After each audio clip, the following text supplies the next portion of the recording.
Hey everybody, thanks for joining me. So I'm going to show you how to make a 3 and 4 tone program on the Manticore because it doesn't have that option. I saw some people posting on the internet about they weren't very happy because it didn't have a 3 or 4 tone option.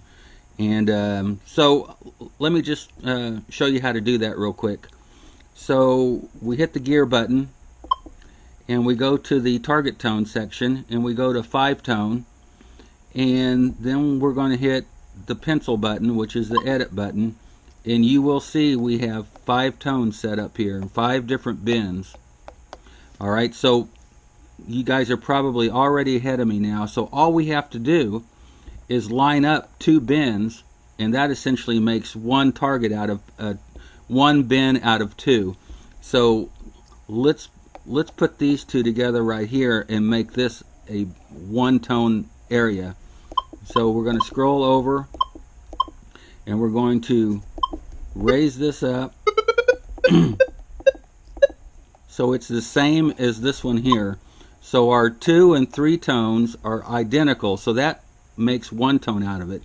So we're at 1, 2, 3, and 4 tone. So let's make a 3 tone.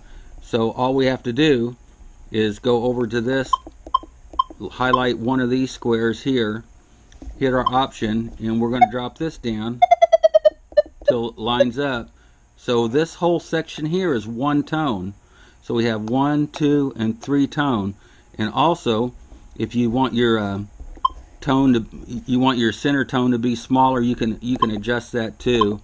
So just squeeze in the sides if you want, and let's go down here and squeeze this side in.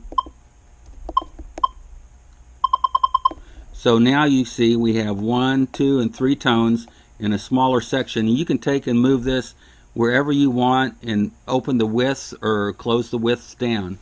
So that's how you make a 3 and 4 tone machine out of your Manticore. Hope you enjoyed it. Thanks.